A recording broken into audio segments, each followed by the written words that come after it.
welcome to round one of Malaysia Pre-Nationals. My name is Kimberly. I'll be your chair today. This is Ameer, she's my trainee. On the motion of this house will impose a tax on individuals based on their carbon usage. And that Prime Minister, take care. Here.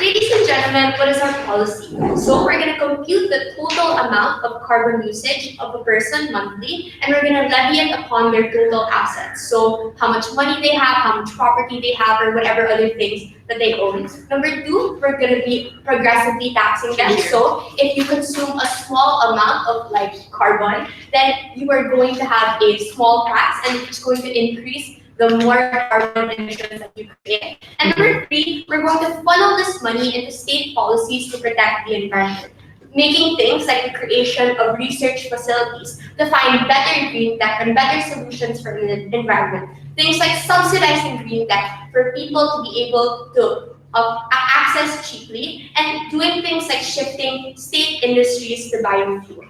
I'm going to argue three things in this debate. Number one, I'm going to tell you in principle why can we tax. Number two, I'm going to tell you why it's going to shift individuals' interest into using renewable energy. And three, I'm going to argue on the worst case. Even if we don't change people, even if they still consume all of these bad energy, why it's still going to be better for the environment. So first, why can we tax people? So in general, we tax for two reasons. Number one, because we internalize the cost of something that they do. The consumption of carbon has external effects that the state has to doesn't have the funds to be able to fix, right? Things like increasing climate change. Things like the health issues with pollution, like things like lung cancer, for example, from taking in a lot of smog. This isn't covered by the current amount of money that the state has, and this also isn't covered by either consumers or producers. That means that it is up to the state to be able to internalize this cost and to fix this cost for the people. But number two, we also tax people because we want to deter them from doing something bad, right? We see that there's a state interest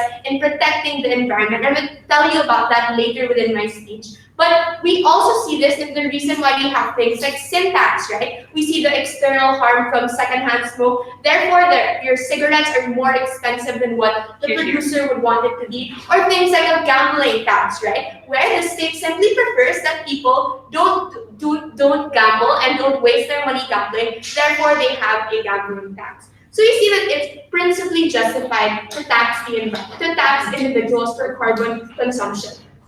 But first, why are they likely going to shift into using renewable energy, right? Because the problem today is that people excessively consume carbon, unnecessarily consume carbon, because they're either lazy, or they don't care about the environment, or they simply don't know about the environment, right? Or it's a classic case of the tragedy of the commons, where nobody thinks that it is their job to fix the environment, somebody else is going to do it. Why is this so important? So if you look at the case of an individual, then maybe it's not something that is so important.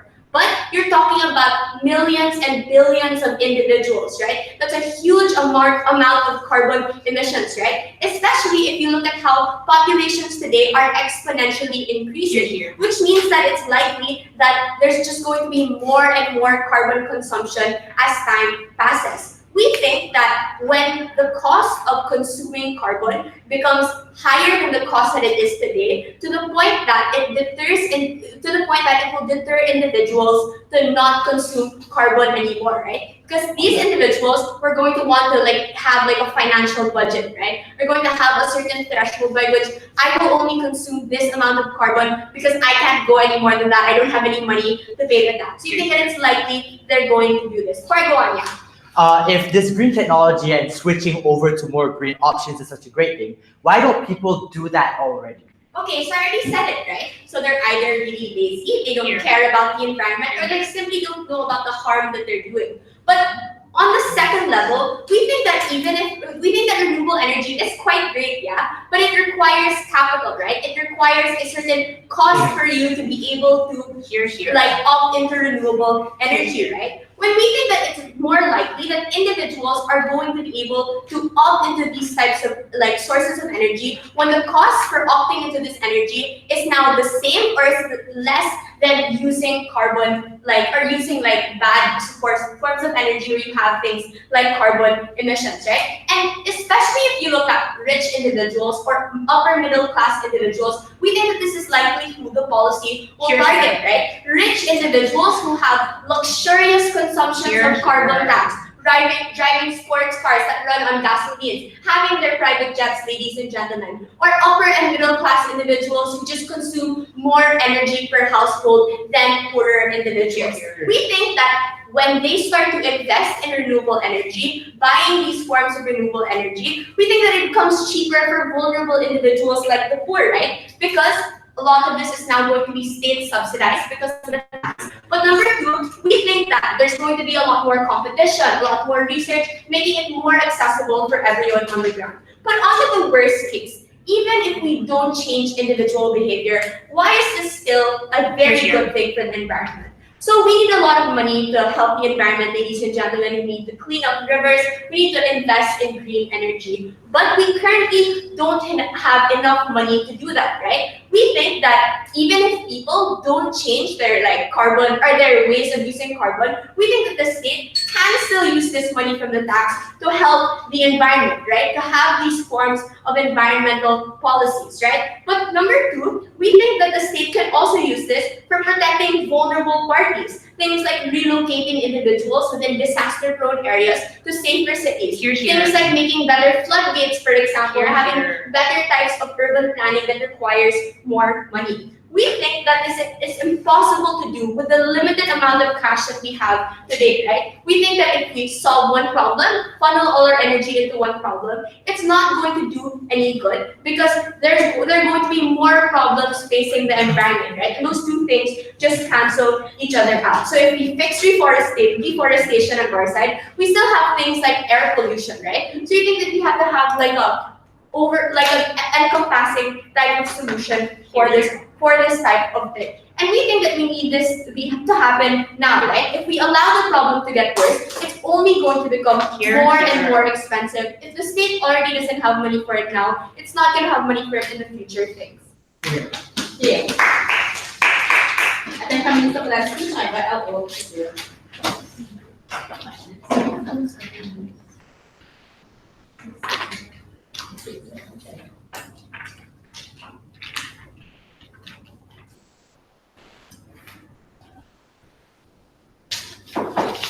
Yes, I agree that people on the ground do use carbon and have a lot of carbon usage, but it's a comparative as to who exactly is harming the environment and are we punishing the correct people. They cannot just assume that this form of imposition of tax is going to work just because people are deterred enough. Because notice how much of taxation they must actually put upon a lot of these carbon usage for it to be cheaper than green tech, for it to be more expensive than green technology. They have to explain to us what exactly this taxation is going to look like and how much people are going to actually have to suffer in order for them to be deterred by the situation. What exactly is the problem in this debate? I don't think the problem is simple under their case. It's the fact that they would actually they're essentially punishing the wrong people. Essentially means that number one, because we think that the subset of people that are going to be affected in this debate is as such.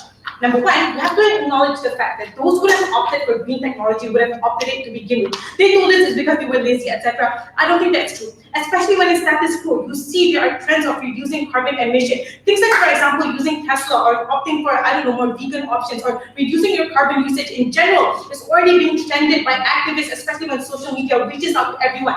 These platforms tell you the harm that you're actually committing in the point in which you opt for more carbon usage, like essentially when you use more carbon in your daily lives, right? Essentially, therefore, when do people actually opt for carbon usage and why is it unlikely for them to opt out? This debate has to be about this subset of people because these are the people we want to incentivize. It's oftentimes people that, number one, are still stuck by using these things, and it's usually because, number one, there's an inability to afford green technology by miles. Who are these people? Number one, it's when it's extremely expensive for them, especially when the prices are not usually controlled by them, but rather by their corporations, controlled by patents, etc. of green technology, and knowing that because it's trendy, they hike up the prices. Secondly, because it's geographically, it means that it's more accessible to get basic necessities that is fueled by carbon usage. Like for example, in India, using biomass is highly more likely for you because at the end of the day, your resources are like in masses when it comes to these kinds of things, and for example, fuel as opposed to green technology, and we just elite this and it's hard for you to afford to begin with. All of this essentially means that there's a group of people that you want to incentivize, but rather cannot, because if they could have afforded it, I think there's a high reason as to why they would have to begin with. Therefore, what is this debate like about? I think it's number one, whether or not, because I think we completely agree that both sides taxing corporations is going to happen, and therefore there's still going to be some pool of money. They cannot assume that the government has no money to ensure the sustainability or this usage of green technology to begin with, because number one, I think enforcement of corporate tax or like the usage of carbon usage by corporations is highly more likely, highly more useful. And second is usually because the allocation and prioritization of how you use that pool of money is usually the problem. I don't like the fact that governments do not have enough money to actually subsidize a lot of things, because it's about the prioritization of where the money, where the government wants to actually allocate this money. Even though we agree that under both sides there is going to be a pool of money, I think this debate is about why is it that punishing individuals and forcing people to, number one, become the battering rams of fixing this issue, and why it's extremely unfair for you to do so, right? Because at the end of the day, I think there's a large group of people that are going to be compromised and therefore have to risk things like, for example, electricity and not being able to study because you cannot afford electricity in the specific areas. And by forcing these people is something that you would rather have. Because note, the world is going to shit. The question is, are we going to force a group of people to suffer in order for you to fix the earth? Two things in my speech. Number one, why taxation is not going to work, exactly why government should not compromise the livelihoods of people as a battering ram to fix a problem that was essentially not massively their fault to begin with. The first, why is taxation not going to work? Number one, coming from side government, they said that, oh, people are not incentivized to do so. Number one, they are lazy. I think this is completely untrue, especially when they know, like I told you just now, there are trends around you and like reasons as to why people would not want to hurt the environment anymore. You are shamed in society if you hurt, even if I use a bloody straw, I'm going to be shamed in social media. I don't think laziness is the reason why people opt for these things. Secondly, is the fact that they feel like they're not affecting it. It's extremely false. Because it's the fact that oftentimes activism around you means and indicates to you that you are playing a large role of it. That's why, and oftentimes, essentially, that's why you want to charge individuals to begin with, because there are activism around you telling you that your personal role actually creates an effect. I think it's unfair for you to say that individuals don't know what role they play and how it affects the environment, right? Secondly, they told us, yeah, it's going to be high forms of taxation, right?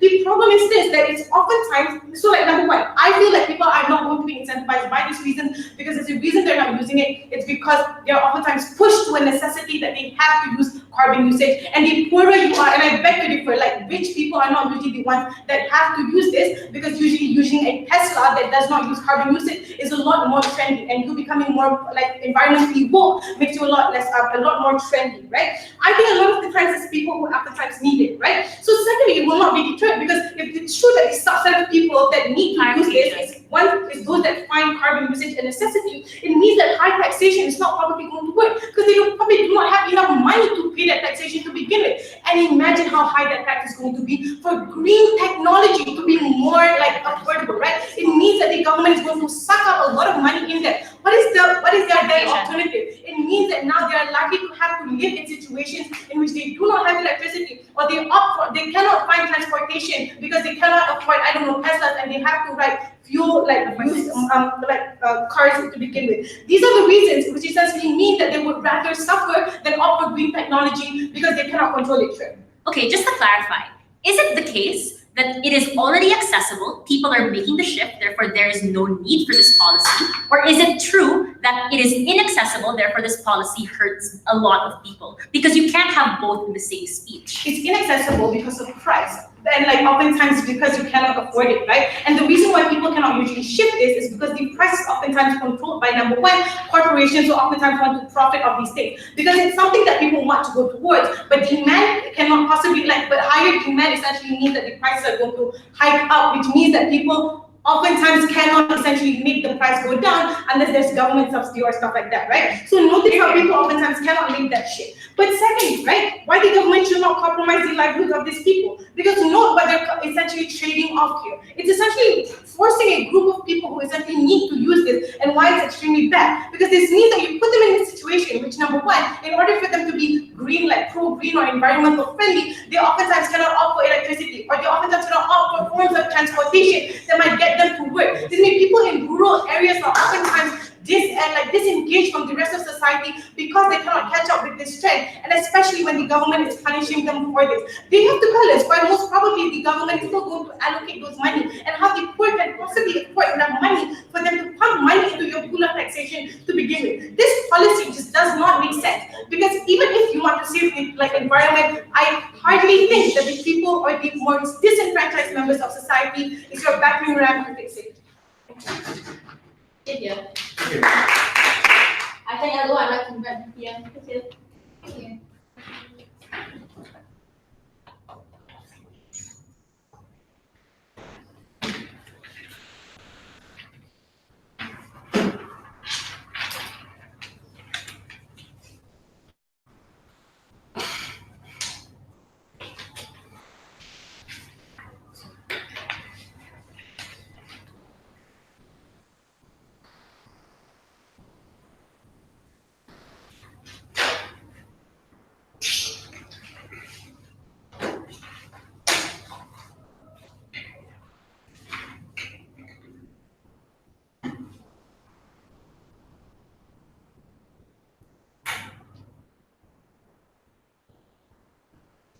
I think broadly opposition concedes the gravity of the problem today, right? That there's rising sea levels, that people are dying of air pollution, that people are losing their livelihoods because of huge problems of climate change. And yet it's unclear how they want to solve this problem under their side of the house. So the first thing I'll do is explain their counter model.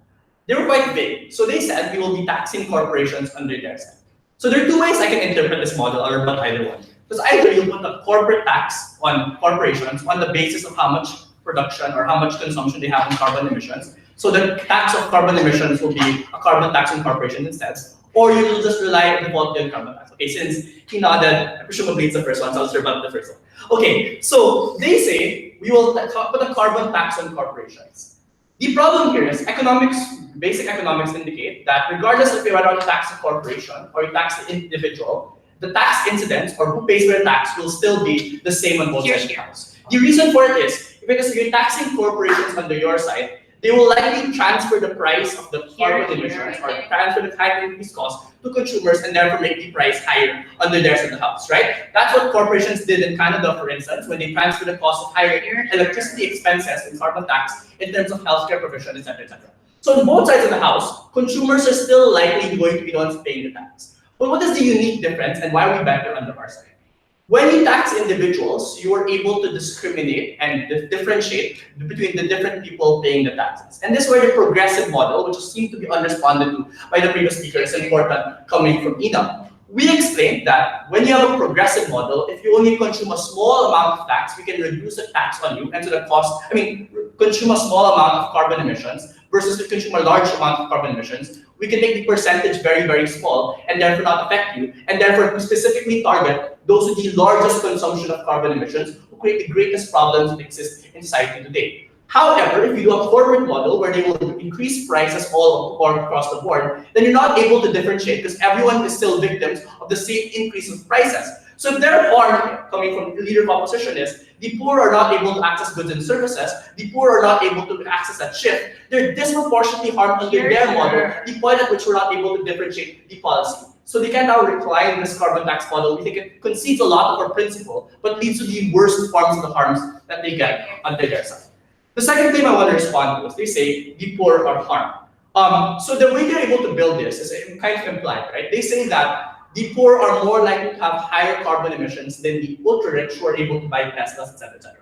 So even if I buy the premise that the ultra-rich are able to opt into the trendy things like metal straws or Teslas, this is not where the largest sources of carbon emissions come from. It comes from things like jet fuel, comes from things like massive spending on electricity bills because you have air conditioning, you have TVs, you have internet in your home. That takes far more electricity consumption and therefore more energy consumption and therefore more carbon consumption than a world of poor individuals. So a lot of these mechanisms of Tesla, a lot of these mechanisms like metal straws are just fads that are minimal compared to the large amount of carbon consumption that exists in ultra-rich individuals. Why is it important?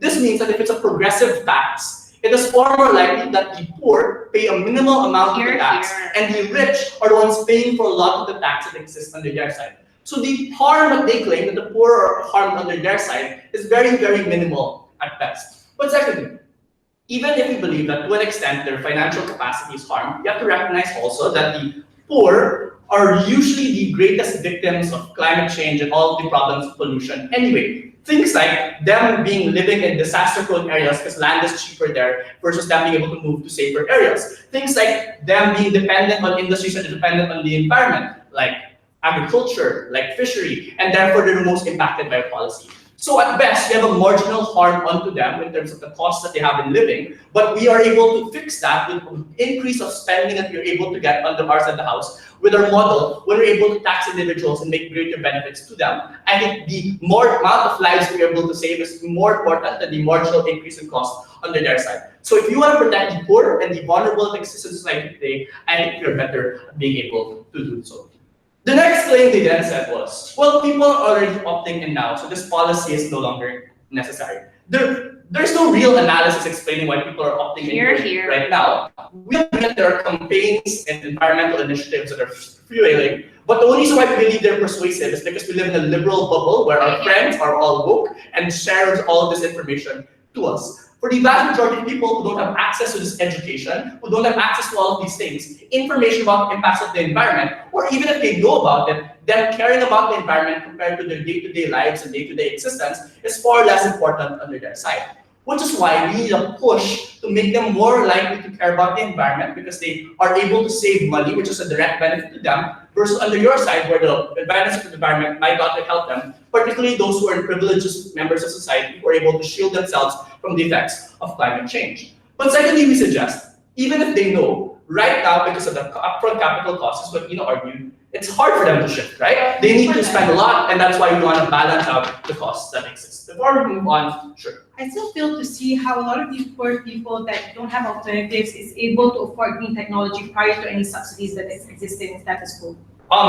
Yeah, the subsidies will come from the taxation that we're able to get, and that's why we make it more accessible. The poor are unlikely to be able to, so I'll explain the model of how we make it more accessible on our side.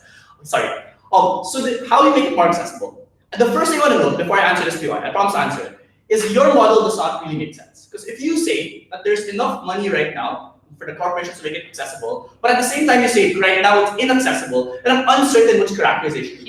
How do we make it more accessible on our side?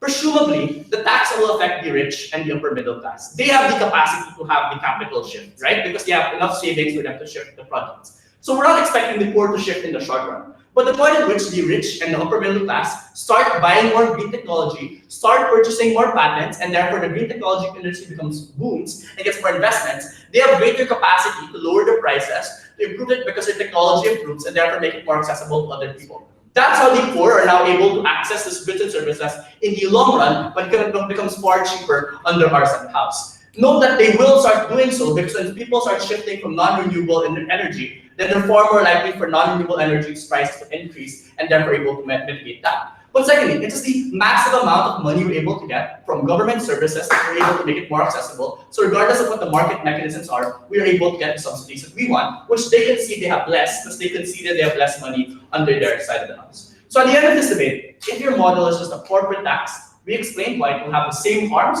but will have worse harms than the policy we have on our side. We are better for the environment and particularly the poor. We're very proud to propose. Thank you. Yeah.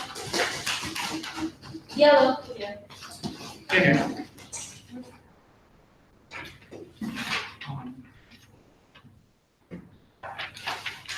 I just want to make sure it's on and I'm recorded. Is it dead? No, there's a light, so I think it's still recording. It's okay then.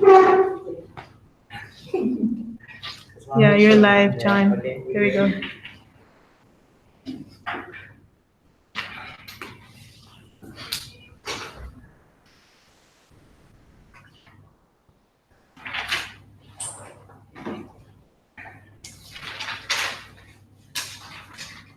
Even though side government's initiative sounds noble, but we have to realize like who does this action come at the expense of? Because oftentimes it comes at the expense of the poorest of the poor, in which they do not have any alternatives, in which they probably consume a lot more carbon in comparison to your middle class and in comparison to your upper class. And I'll further explain to you as to why their idea of jet fuels and using all this electricity is something that doesn't necessarily run, and why is it that these individuals are more likely to use less carbon. Let's talk about like the idea of taxation, the principle of taxation first. Because they told you that the reason why we tax is because you internalize the cost of something and therefore you disseminate it to all of your individuals. Really, that's not necessarily the case. Now, you only that this is a failure of the state in order for them to create policies in which can promote things like green technology. It is things like not a problem with states not having enough money, but them directing that money to things like rebuilding or reinvesting in the coal industry, or creating like special economic zones for manufacturing, and investing in those instances which actually create more carbon emissions, right? So I think that it's because of the state policies and them misallocating that money instead of investing for more green technology alternatives, is continuing to invest, they continue to pump things that actually destroy the environment more. What this means is that it was never the fault of the individuals on the ground, but it was the fault of the government, and we don't think that the government should use taxation as a punishment to these individuals on the ground, since it wasn't their fault to begin with. Because a lot of the times, the reason why the poor, for example, use carbon for electricity, for example, biomass, right, they have to use coal, is because states have policies that don't allow, for example, nuclear plants to be built there, where it's a much cleaner alternative for electricity.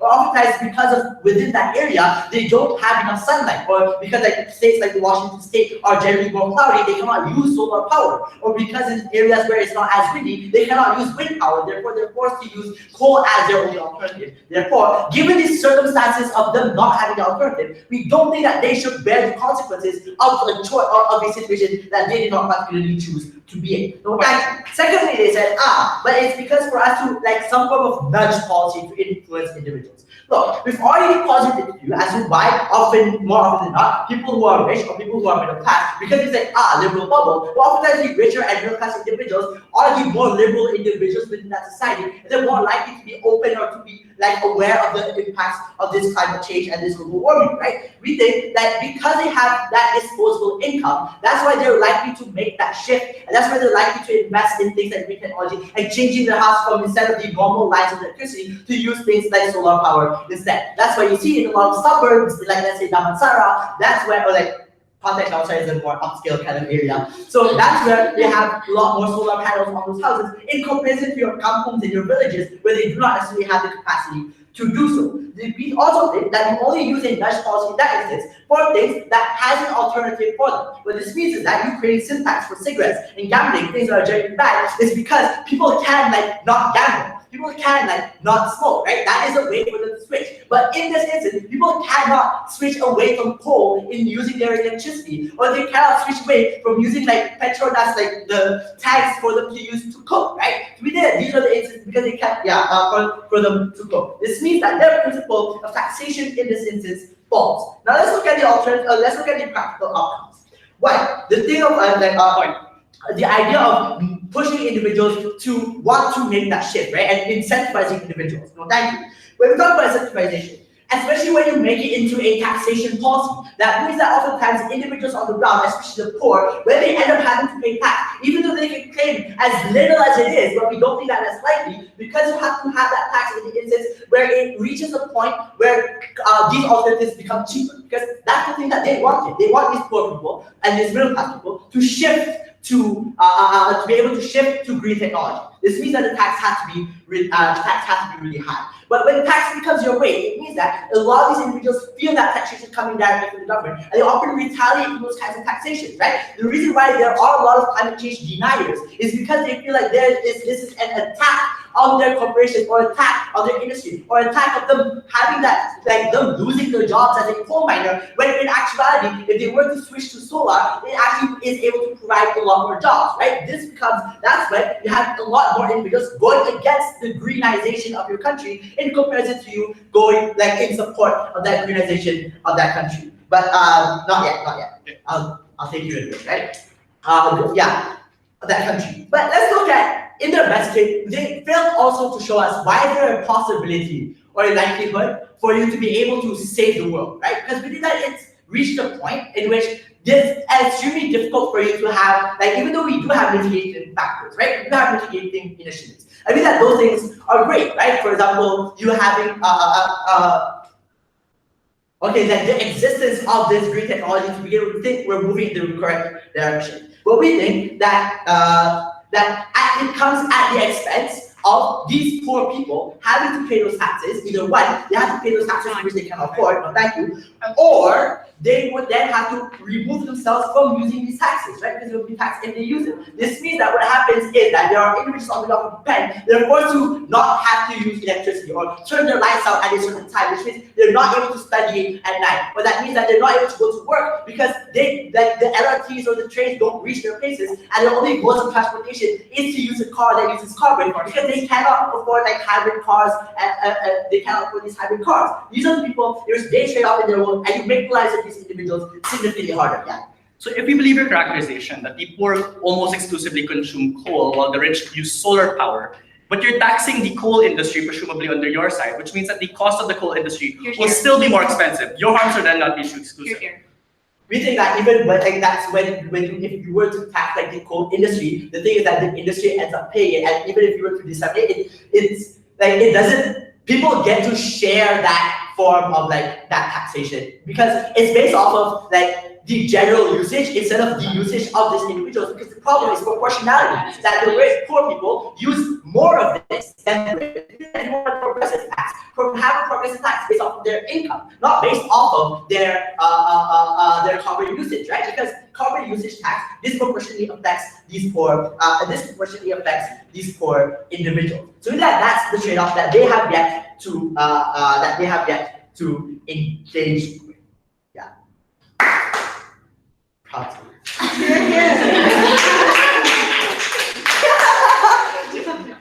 I think you all that's I think back up a bit. Yeah. Oh.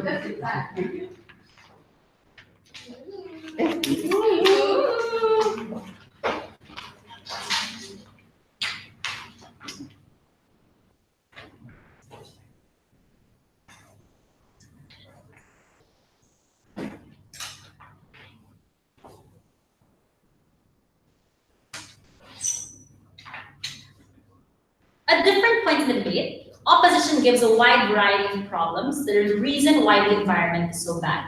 They say it's the fault of corporations. They say it's the fault of the state. They say it's the fault of consumer behavior. But if you look at the mechanisms they provided to try and solve all of the individual problems that they mentioned, they didn't give you any single mechanism to fix any of the problems they mentioned. So what I'm going to do in this speech is to show you why we actually tackled all of the individual problems opposition mentioned, and prove to you that even if we don't, we still take their burden and do it significantly better. So first, let's talk about changing consumer behavior. Presumably they want to change consumer behavior also, because they say there are trends to shift consumer behavior. Now it's a question of what's more believable. Is it our policy that gives them a push to change consumer behavior? Or is it this strange trends that they haven't really talked about? First of all, let's assume what the trends are. Let's assume the trend is there are affordable ways to access green tech. Why is this not enough? Because as Ina mentioned, there are many reasons that prevent people from wanting to access this. Maybe they're uninformed, maybe they're lazy, maybe it's far from them. What do we do better to target these people? What we do is we add a cost for people who are lazy. So now this particular subset of people who can afford but choose not to will now shift on our side. So the majority of people in society who are lazy shifted to our side, their behavior changes. But what about the group of people that they talk about? People who can't afford this shift. The first thing is we have to ask, does our policy actually target the poorest of the poor? We don't think so. We accept that if you look at the behavior of the poor in a vacuum, perhaps it does look environmentally unsustainable because they buy in sachets, because they perhaps consume coal, etc., etc. But you have to look at their behavior relative to the behavior of middle class to rich individuals. Obviously, the consumption of 3 sachets is very, very minimal when you compare this to the amount of carbon emissions that come out of a car for 15-minute travel. So relative to this, what does this mean? This means the amount of tax is so high to rich individuals because the relative consumption is significantly larger than the amount of consumption of the poor. Therefore, what does that mean? The tax on the poor on our side is minimal, which means the only standing harm of harming the poor on our side doesn't actually apply the policy. But let's assume that it does. What do we do to make things more affordable is the next question. What we said was, we are able to now subsidize the cost that the poor would have incurred with the amount of tax money the government then gets, because the tax that you would have applied in corporations and people would now go to subsidizing green tech, would now go to changing plastic to paper, for example, things that they wouldn't have been able to do on their side. But Hana raises a point and says, what about in the short term? Obviously, this is just a nitpicky rebuttal, and there are many ways to make it affordable in the short term. For example, the state can take in loans now and pay debt later with the amount of money that they took from tax.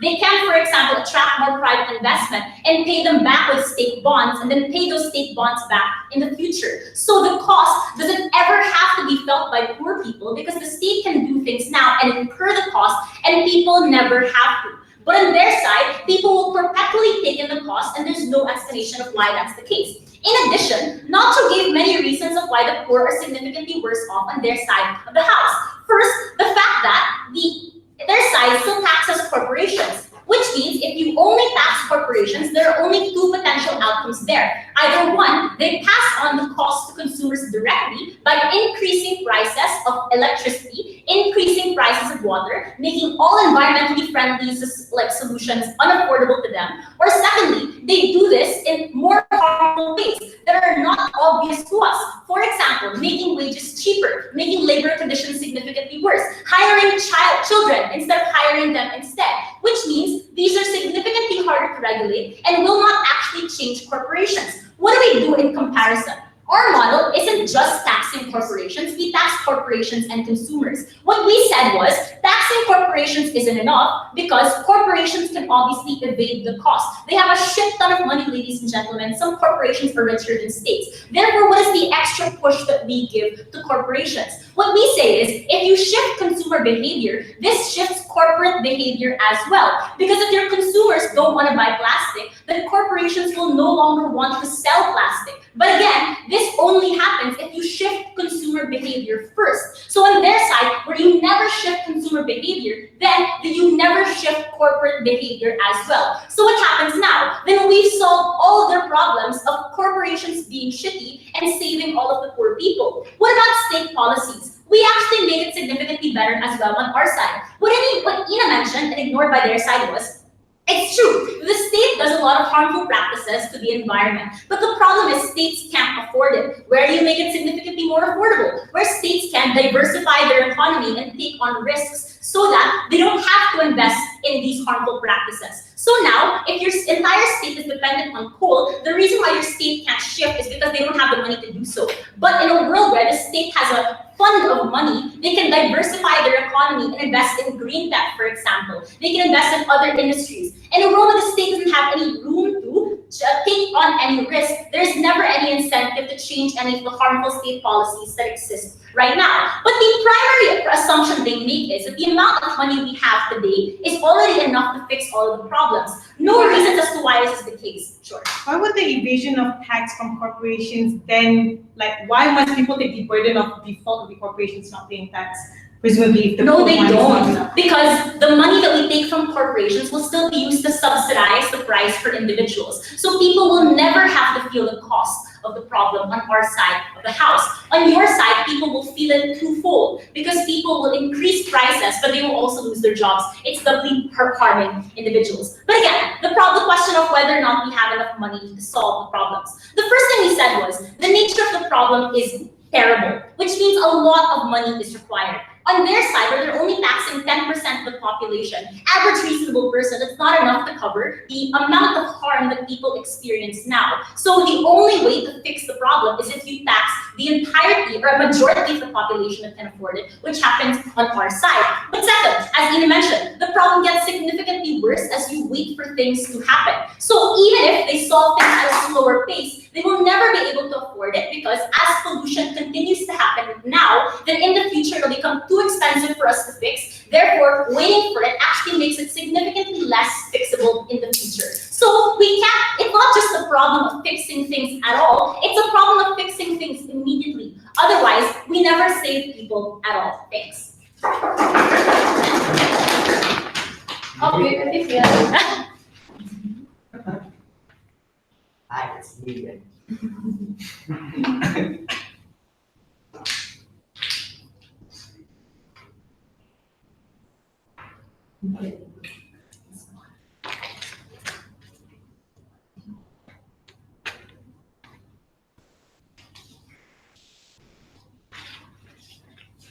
I think that even if there are a lot of benefits that come from government schemes, they first had to answer the question of, is it justified for us to tax these things? I think that the significant impacts coming from us towards them, what it is that we've totally widened the principles as to why we tax these individuals based off of their carbon usage is something that is unjustified to begin with. But another reason to add on to that is that I'm not sure if government knows how taxation works, because oftentimes we don't specifically tax a certain act in order to fix that particular thing, unless it's for a nice policy and unless it's to influence the behaviors of the consumers, which we've already told you as to why that nudge or that changing of behaviors doesn't work because there is no alternative for these people. But we think that in how taxes work is that if you have a problem with your country, is that you just collect progressive tax based off of your income generally, add it to a pool, and then use it from that pool to solve those particular problems, right? We think that in that instance, then the problem isn't with governments not having enough money to begin with, but then the allocations of where that money goes to. Because insofar there still is no political will in their will to allocate from that pool of money to solving those problems, we don't think that they will be specifically used to solve those problems anyway. We've already posited to you in the earlier speech, also given by me, is that how when you use taxation as that nudge policy is how oppressed people retaliate, and therefore you lose that political incentive or you lose that political will to want to subsidize things like, for example, all these green technologies so far and so forth, right? And using these kinds of alternatives within these areas. So therefore, we still think that principally it is something wrong for them to do to push it on the individuals, especially when people, we've already told you, that it's more likely that these individuals, because if you look at a comparative of wanting to decide which is more likely, one, for economic reasons, because they cannot push into this, versus they don't want to do this because they're lazy. I think that it's more probable that people do this or do not go for these green alternatives is because they cannot afford to do so, given the societal pressures that exist within our society that would necessarily push them to do so if they had the ability to do that. Now let's look at the practical outcomes. Because we think that it is also only justified for them to take the poor at the to do this action at the expense of the poor, because in the instance where they are able to solve the problem, where they're able to solve global warming and climate change.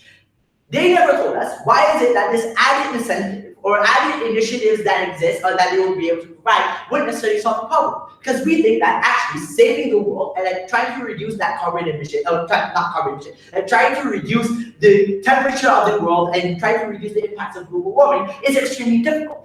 And it's extremely hard and also extremely unlikely. That means that for a speculative benefit in their world, they are trading off a assured harm towards the poor, which the poor are forced to go to other places in which they do not have an alternative. No, thank you. Then they said, but the poor would not be affected. That's probably your POI. The poor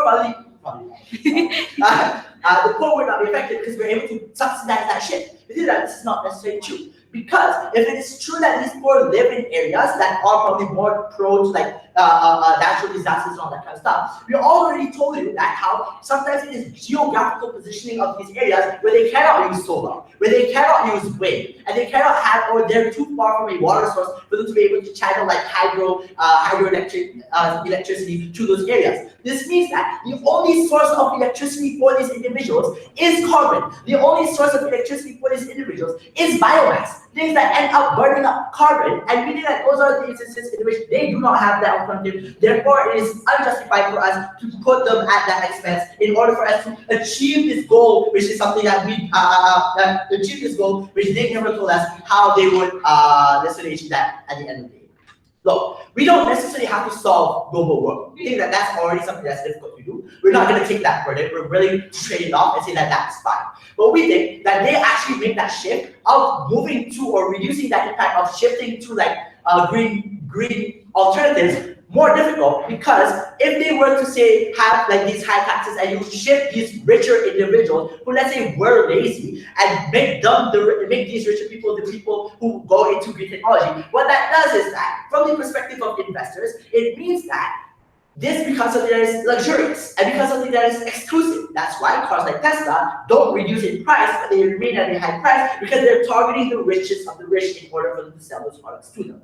This means that in your instance, this model of taxation and driving these individuals does not make green technology any cheaper for the poor when there are more rich people who buy it. Therefore, we posited to you that the alternative is to create policies in which promote these forms of like development, and creating policies in which are able to reduce or to punish the individuals who are actually needed to be punished, or having the progressive taxation that affects individuals who can actually afford. Because that their policy was having a progressive taxation not based off of the income of the people, but having a progressive taxation based off of the amount of carbon that you use. I mean, already told you why it's more likely that the poor are forced to use even more carbon. This means that it is a reverse progressive taxation where the rich end up paying less because they use less because they can't afford alternatives, while the poor end up paying more because they use more because they do not have those particular alternatives. From that, Okay, but who then are the largest polluters? Is it the poor or is it the rich?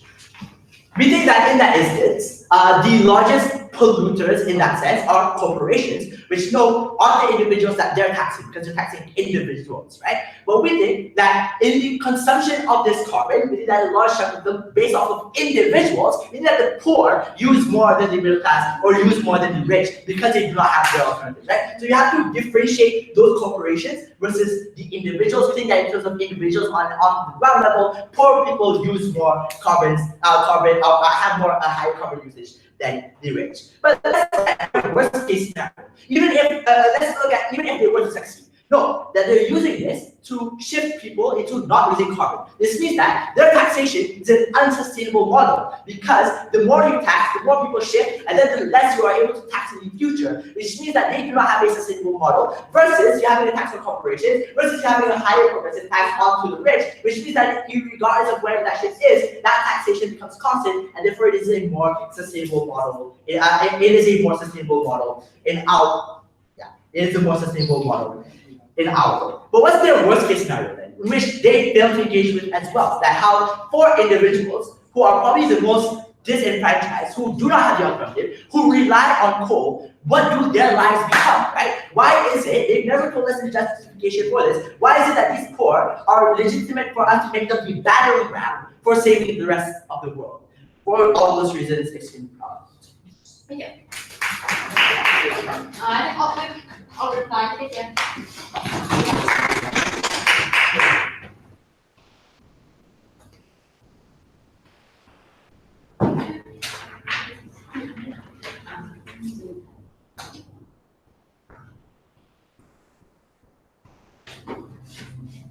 The reason why we told you a plethora of problems that leads to, like in the environment essentially being fucked over, is because it's to question whether or not imposing this tax is actually going to help anything. Because presumably if their goal is to deter and therefore save the environment or essentially make the environment better, we question them. Why are taxing these individuals, number one, even going to work because they probably do not have enough money, do not have alternatives, etc. But secondly, why are they the most highest polluters of the environment, essentially, for it to be substantial enough for there to be an impact in saving the world to begin with, right? What did we tell you the problems were? We told you was things like, for example, companies using pumping out factories that essentially ruin the environment. We told you things like, for example, the government not initiating or allocating enough money, even with the pool of resources that they have, to make sure that green technology is a better alternative, etc. These are the reasons that essentially mean that there are a lot of factors to this. Therefore, we question why essentially enforcing a tax on a lot of people or on the ground or individuals who do not have control over most things, because the power lies in the hands of these bigger bodies. These bigger bodies would essentially make the world a better place or essentially fix your problems. And secondly, why individuals who essentially, even if the poor is a large, who essentially people on the ground compared to corporations are the lesser of the polluters, why their impact is why them paying money is still going to impact the environment enough, right? So they said that they want to save the world. We told you why that's not likely to happen anyways, right? Because at the end of the day, the question is why this cause should come at the cost of a lot of people on the ground that are essentially harmed by it. And they never engaged to us why it was a trade-off that they were willing to make, right? So let's try to analyze whether or not their policy will work or not. Because presumably if the government will have essentially more money, maybe some the environment will become better, etc. Right? Number one, we told you this kind of policy, this nudge policy, is only effective insofar as people can actually pay this tax. Number one, we agree that fine, you get some money from rich people. But secondly, the large polluters, for example, people who do not have alternatives, are also substantially harming the environment to begin with. Therefore, you are still not going to get as much money as you presumably wanted to begin with. But secondly, we posit you that the government does have enough money, and it's regarding number one, whether or not you enforce the taxation of corporations upon them, because the problem is regarding enforcement, etc. Right? But secondly, it's also the fact that oftentimes these people actually do not have money to pay to the government in order for your pool of resources to exactly grow to begin with. Therefore, because the government, the likelihood of the pool of money that the government is going to get is actually going to cover up the cost of helping the environment, I don't think it's probable. But secondly, they have to tell us why the government will then allocate it to a lot of subsidizing this green technology, etc., which is not likely the case to begin with, right? But secondly, right, even if all of this is true and even if this policy can actually function, we told you principal reasons as to why the livelihoods of people cannot be compromised for the sake of a cause that is not likely to be fixed from this policy to begin with. Because they have to tell us why the environment is substantially going to improve the point in which individuals, who is not the biggest polluter in comparison to corporations, are actually going to change the environment, or their change in lifestyles is going to shift the environment in a substantial way.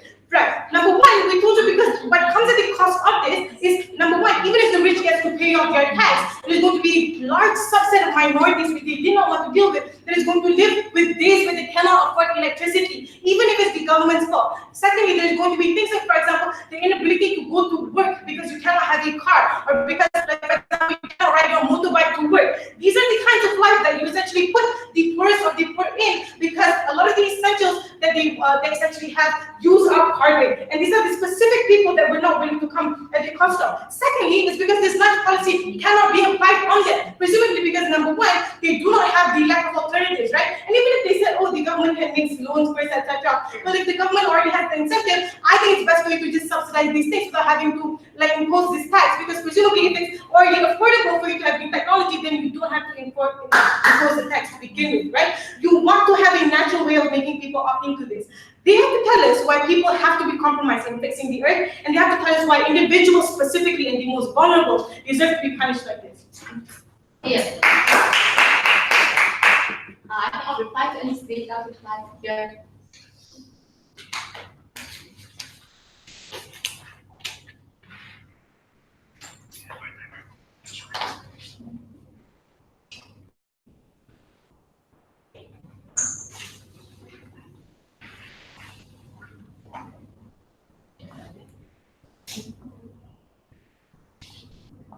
The overarching battle cry of opposition is to claim that it is the fault of corporations as to why we have the problem today, and so our policy does not solve it. We had two levels of response.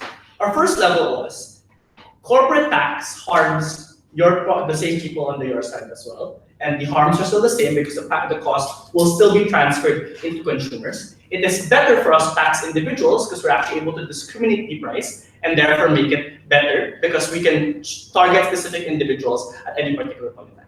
If you look at the analysis of the DO, he said that the rich use renewable energy, the poor use non-renewable energy. If that's the case, effectively your policy of taxing non-renewable energy will only also harm the poor under your house because they will be transferring costs. So our policy in terms of dealing with the poor being harmed is better under our side because we're able to fix who is more likely to be the biggest consumers at any particular point in time. The only fair response they gave was an assertion to claim that no, it's the poor actually who consume more energy than the rich. A lot of their analysis was an assertion that it's cool to have Tesla, it's cool to have things like solar energy. We explain that's true in a liberal context, but in the vast majority of the world, it is not. And secondly, we said, coming from Mika, that while it's true that per energy use, the poor are less sustainable, the rich overwhelmingly consume far more energy, much more energy, and therefore they are still the greatest polluters and the greatest consumers of goods. That's why if you want to protect the poor under your side, it is easier to do so when you have a policy that can use to discriminate between individuals. But secondly, if you believe that corporate tax is so important in today's debate, that's not an explanation as to why we shouldn't have an individual tax as well, right? If you believe that the climate change problem is really, really big and we need a lot of resources to be able to solve it, then maybe you can have both under our side house, but that doesn't explain why your policy harms or doesn't work under your side. In fact, what Mika explained was we need this policy of individual taxation to change consumer behavior so that your corporate tax becomes far more effective under your side. But thirdly, we also need this because the current amount of money is not enough. So presumably, we are able to get more money under our side, assuming that is the converse under their side, and therefore able to solve a lot of the problems. But the next thing I want to point out is, even if you believe that the poor are more harmed by this taxation under their side, we explain that there's a greater value to the poor than just the amount of money that is being deprived of them. That is the protection from the massive effects of climate change that exists right now, which we made in my speech and in Mika's speech at the end of this debate. We said that while there might be a marginal increase in their costs, this protects them and their lives, protects their livelihoods, and protects their lifestyles that exist right now, and is far more important in today's debate. The last claim they made in this speech is to say that the majority of the people are not lazy. Well, the majority of them only do it of economic considerations, so that's why they don't shift in. I don't think we can select a characterization here. There is a group of people who are lazy and who are motivated by our policy. We're able to win them clearly under our side.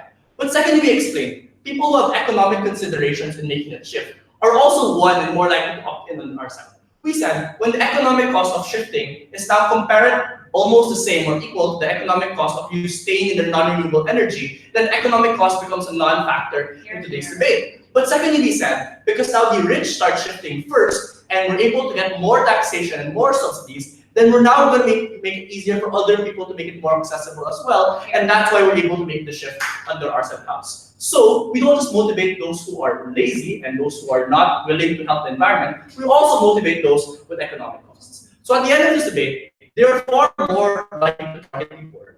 We're far more likely to solve the problems of climate change, and for those reasons, we're very proud to propose. Thank you. I think we'll please make us clap your hands, make friends, and then you can Thank you. Hello. I don't know you. Never versions of my I know